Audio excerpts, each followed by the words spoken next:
Welcome back to Tipping Point. I'm your host, Kara McKinney. Since remote learning during the government-created crisis of COVID went so splendidly for our youth, why not replicate it for yet another government-created crisis?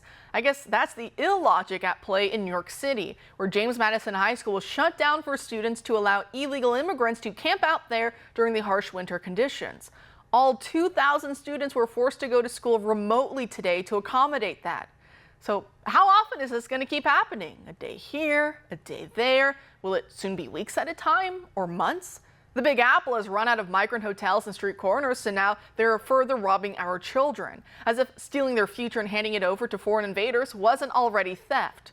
One mom who tried to film the takeover of all the cots and other supplies being shipped into the school was told to stop. Watch.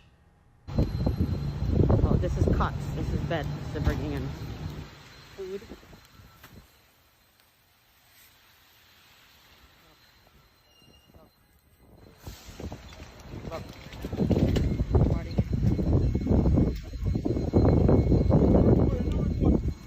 Why not? Why not?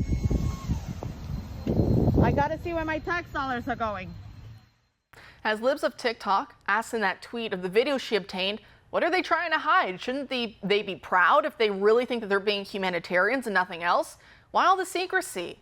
And as this councilwoman points out, isn't it strange how the migrants who got to take over the school didn't have to be scanned as they arrived? When students go to school at James Madison, they have to be scanned for weapons and for contraband. But I guess unvetted illegal aliens get a free pass.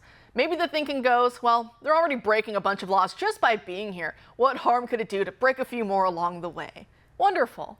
Democrats will do anything to make sure these people don't get arrested. It reminds me of the bizarre lengths Canada is now going to in order to not have to arrest anyone. Quebec police are now telling victims to not post Ring door cams or other surveillance type video publicly if their packages are stolen off their front porch, because the thieves in the video have a right to privacy and to be considered as innocent until proven guilty. So criminals get all the rights and law-abiding citizens get no rights. Again, wonderful stuff. You honestly can't make it up. It's almost as bad as the UK threatening to arrest online commenters for hate speech if they mock the sexuality or migrant background of a dangerous criminal they have in police custody. And there are other issues here too. You might have seen Massachusetts Senator Elizabeth Warren recently post this incredible tweet where she says, America is in the middle of a full-blown housing crisis. There are a lot of ways to measure it, but I'll start with the most basic. We are 7 million units short of what we need to house people. What can we do? Increase the housing supply. It's plain old Econ 101. Now, many of the responses were in the same vein as this ex-user who mused, 7 million units short. That's less than the amount of illegal immigrants Biden has released into the country, isn't it? Joining us now to discuss all this and more is Jeremy Carl, a senior fellow at the Claremont Institute. Jeremy, thanks for being here tonight. Thanks so much for having me.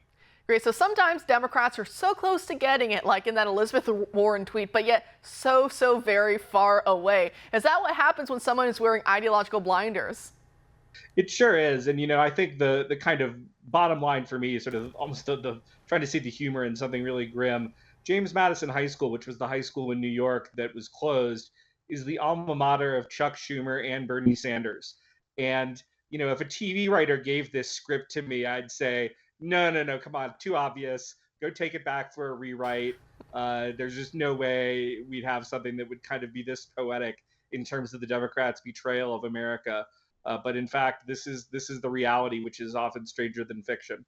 It really is. I know a lot of people, especially with the Warren tweet, they'll go, no, it has nothing to do. We have millions of more people who just illegally flooded the nation. But that has nothing to do with the housing crisis that we're dealing with, right? It's not a factor whatsoever. And yet those same people, when it comes to Mexico, I'm sure you've seen even the Los Angeles Times in the last year or two, have been running these editorial pieces about how Mexicans in Mexican City are very mad at all the Americans, the more affluent Americans who are saying, wait a second, my nation doesn't look like what I remember it looking like. There's a lot of crime and violence everywhere. Let me go down to some nice touristy spot in Mexico and I'll just live out my golden years there. And yet in Mexico, the people there, they're very upset about what it's doing to, shock, get this, housing prices.